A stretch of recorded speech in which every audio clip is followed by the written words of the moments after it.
Revista Espírita. Segundo ano, 1859. Jornal de Estudos Psicológicos. Publicada sob a direção de Allan Kardec. Abril de 1859. Conversas familiares de além-túmulo. Benvenuto Cellini. Seção da Sociedade Parisiense de Estudos Espíritas de 11 de março de 1859. 1. Evocação. Resposta: interrogai-me, estou pronto, sede tão extensos quanto desejais, tenho tempo para vos dar. 2. Lembrai-vos da existência que vivestes na Terra, no século XVI, de 1500 a 1570?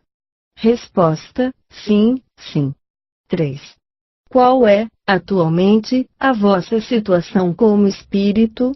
Resposta: vivi em vários outros mundos, e estou bastante contente com a classe que hoje ocupo, não é um trono, mas estou sobre os degraus. 4.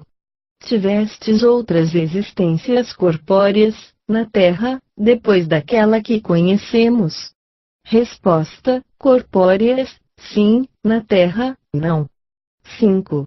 Quanto tempo permanecestes errante? Resposta: não posso calcular, alguns anos. 6. Quais eram as vossas ocupações no estado errante? Resposta: eu me trabalhava. 7. Retomastes algumas vezes na Terra? Resposta: pouco. 8. Assististes ao drama em que estáis representado, e que pensais dele?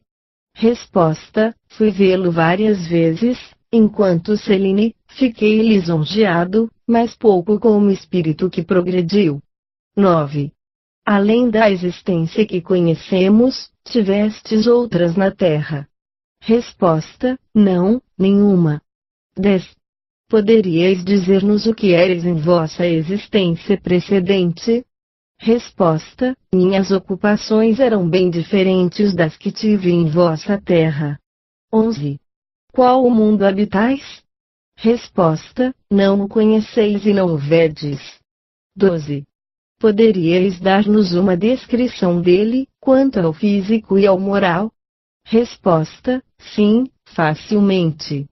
Quanto ao aspecto físico, meus caros amigos, ali encontrei meu contentamento em beleza plástica, nada choca aos olhos, todas as linhas se harmonizam perfeitamente, a mímica é um estado constante, os perfumes nos cercam, e não poderíamos senão desejar o nosso bem-estar físico, porque as necessidades, pouco numerosas, às quais estamos submetidos, são logo satisfeitas. Pelo moral, a perfeição é menor, porque ali ainda se podem ver consciências perturbadas e espíritos levados ao mal, não é a perfeição, longe disso, mas, como vos disse, é dela o caminho, e todos esperamos alcançá-la um dia. 13. Quais são as vossas ocupações no mundo que habitais? Resposta: trabalhamos as artes. Sou artista. 14. Em vossas memórias, relatais uma cena de feitiçaria e de sortilégio que teria se passado no Coliseu, em Roma, na qual tomastes parte, lembrai-vos dela? Resposta: pouco claramente. 15. Se a lêssemos para vós, isso evocaria as vossas lembranças? Resposta: sim, dar-me-ia o conhecimento dela. Leitura feita do fragmento abaixo, de suas memórias. No meio dessa vida estranha, liguei-me a um padre siciliano, de espírito muito distinto, e que era profundamente versado nas letras gregas e latinas. Um dia, quando com ele conversava, a conversação caiu sobre a necromancia e disse-lhe que, em toda a minha vida, desejei ardentemente ver e aprender alguma coisa dessa arte. Para abordar semelhante empresa, é preciso uma alma firme e intrépida, respondeu-me o padre. Uma noite, pois, o padre fez os seus preparativos e disse-me para procurar um companheiro ou dois. juntou-se a um homem de Pistoia, que também se ocupava de necromancia. Seguimos para o Coliseu. Ali o sacerdote se vestiu à maneira dos necromantes, depois pôs-se a desenhar no solo círculos, com as mais belas cerimônias que se possam imaginar. Havia trazido perfumes preciosos, drogas fétidas e fogo. Quando tudo estava em ordem, fez uma porta no círculo e nele nos introduziu, tomando-nos, um após o outro, pela mão. Em seguida, distribuiu as funções. Depositou o talismã nas mãos do seu amigo, o necromante, encarregou os outros de velarem pelo fogo e pelos perfumes e, enfim, começou as suas conjurações. Essa cerimônia durou mais de 1 hora e meia. O Coliseu se encheu de legiões de espíritos infernais. Quando o padre viu que eram bastante numerosos, voltou-se para mim, que cuidava dos perfumes, e disse-me: Benvenuto, peca-lhes alguma coisa. Respondi que desejava que eles se reunissem comigo em minha Siciliana Angélica. Nessa noite, não obtivemos resposta, todavia, fiquei encantado com o que vira. O necromante disse-me que seria preciso retornar uma segunda vez, que eu obteria tudo o que pedira, uma vez que trouxesse um jovem rapaz que tivesse ainda a sua virgindade. Escolhi um dos meus aprendizes e levei comigo ainda 2 de meus amigos. Ele colocou-me nas mãos o talismã, dizendo-me para girá-lo para os lugares que ele designasse. Meu aprendiz estava colocado sob o talismã. O necromante começou as suas terríveis evocações, chamou pelo seu nome uma multidão de chefes de legiões infernais, lhes deu ordens em hebreu, em grego e em latim, em nome do Deus incriado, vivo e eterno. Logo o Coliseu encheu-se de um número de demônios 100 vezes mais considerável do que a primeira vez. Aconselhado pelo necromante, pedi de novo para achar-me com Angélica. Ele voltou-se para mim e disse-me: Não os ouviste anunciar que em 1 mês estarias com ela? E pediu-me para ter firmeza, porque ali havia 1000 legiões a mais, que ele não havia chamado. Acrescentou que elas eram as mais perigosas, e que, desde que respondessem às minhas perguntas, seria preciso tratá-las com doçura e despedi-las tranquilamente. De outro lado, o jovem gritava apavorado que percebia 1 milhão de homens terríveis que nos ameaçavam, e 4 enormes gigantes, armados dos pés à cabeça, que pareciam querer entrar em nosso círculo. Durante esse tempo, o necromante, tremendo de medo, tentava conjurá-los, tomando a voz mais doce. O jovem enfiou a cabeça entre os joelhos e gritava: Quero morrer assim. Estamos mortos. Então lhe disse: Essas criaturas estão todas abaixo de nós, e o que vês não é senão fumaça e sombra, assim, ergue os olhos. Apenas me obedeceu, curvou-se de novo, todo o Coliseu queima e o fogo vem sobre nós. O necromante ordenou fosse queimada a aça fétida. Agnolo, encarregado dos perfumes, estava semi-morto de medo. A esse ruído, e a esse terrível fedor, o jovem se arriscou levantar a cabeça. Ouvindo-me rir, tranquilizou-se um pouco, e disse que os demônios começavam a operar sua retirada. Permanecemos assim até o momento em que as matinas soaram. O jovem nos disse que não percebia mais do que alguns demônios, e a uma grande distância. Enfim, desde que o necromante cumpriu o resto de suas cerimônias e tirou sua roupa, saímos todos do círculo. Enquanto caminhávamos para a rua de Banshee para retornarmos às nossas casas, ele assegurava que 2 dos demônios pulavam diante de nós, e corriam ora sobre os telhados, ora sobre o solo. O necromante jurava que, desde que colocara os pés num círculo mágico, nunca lhe aconteceu nada de tão extraordinário. Em seguida, tentou determinar-me para juntar-me a ele, para consagrar um livro que deveria nos proporcionar riquezas incalculáveis, e fornecer-nos os meios para forçarmos os demônios a nos indicarem os lugares onde estavam ocultos os tesouros que a terra esconde em seu seio. Depois de diferentes relatos que tinham mais ou menos relação com o que precede, Benvenuto contou como, ao cabo de 30 dias, quer dizer, no prazo fixado pelos demônios, ele reencontrou sua Angélica. 16. Poderíeis dizer-nos o que há de verdadeiro nessa cena?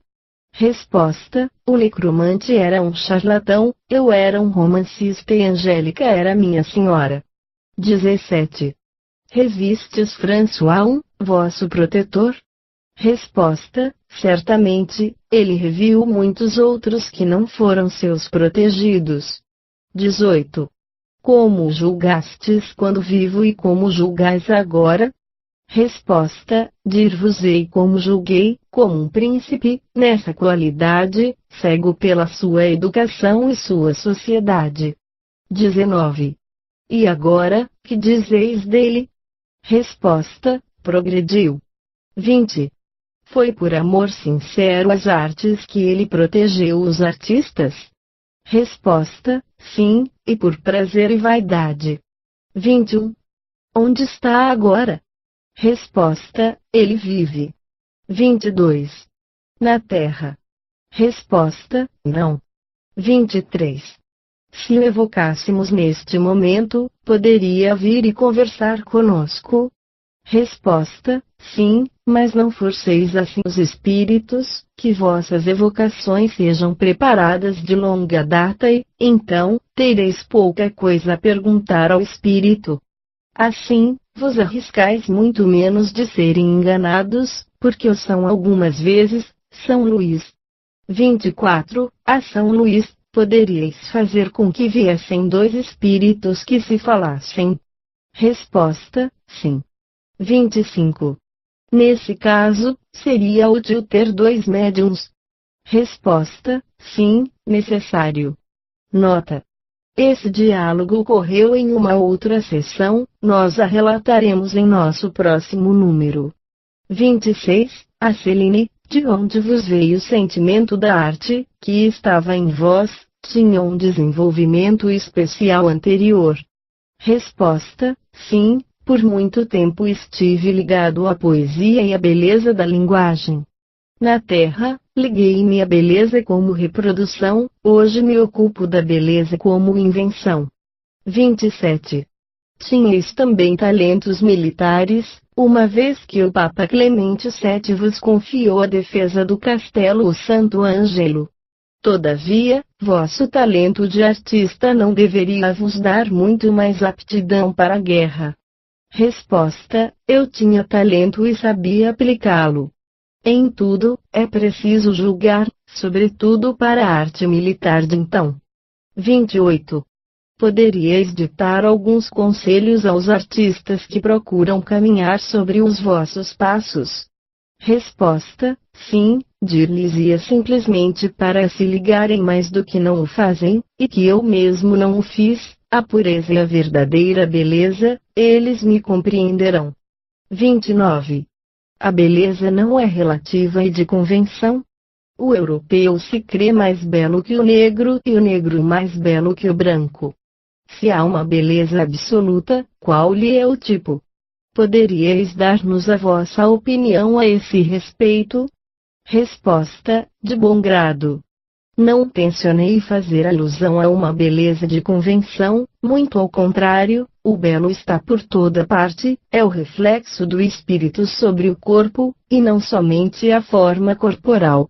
Como vô-lo disse, um negro pode ser belo, de uma beleza que será apreciada somente por seus semelhantes. Do mesmo modo, nossa beleza terrestre é disformidade para o céu, como para vós, brancos, o belo negro vos parece quase disforme. A beleza, para o artista, é a vida, o sentimento que sabe dar à sua obra, com isso dará a beleza às coisas mais vulgares. 30. Poderíeis guiar um médium na execução de uma modelagem, como Bernard de Palissy ou para os desenhos? Resposta: sim. 31. Poderíeis mandar fazer alguma coisa pelo médium que vos serve atualmente de intérprete? Resposta: como outros, mas preferiria um artista que conhecesse os truques. Nota: a experiência prova que a aptidão de um médium por tal ou tal gênero de execução prende-se à flexibilidade que apresente ao espírito, e sua abstração feita do talento. Os conhecimentos do ofício e dos meios materiais de execução não são o talento, mas concebe-se que o espírito que dirige o médium nele encontra uma dificuldade mecânica a menos para vencer. Vence, pois, médiums fazendo coisas admiráveis das quais não tem as primeiras noções, tais como da poesia, dos desenhos, das gravuras, da música etc., mas é que, então, há neles uma aptidão inata, ligando-se, sem dúvida, a um desenvolvimento anterior do qual não conservaram senão a intuição. 32. Poderíeis dirigir a senhora G.S., aqui presente, que ela mesma é artista, mas jamais conseguiu produzir alguma coisa como médium? Resposta: tentarei, se ela quer. 33. Senhora G.S., quando queres começar? Resposta: quando quiseres, a partir de amanhã. 34. Mas como saberei que a inspiração virá de ti? Resposta: a convicção vem com as provas, deixai-a vir lentamente. 35. Por que não consegui até o presente? Resposta: pouca persistência e boa vontade no espírito chamado. 36. Agradeço a assistência que tu me prometes. Resposta: adeus, até logo a minha companheira de trabalho. Nota: a senhora G.S. deve ter posto mãos à obra, mas não sabemos, ainda, o que ela obteve.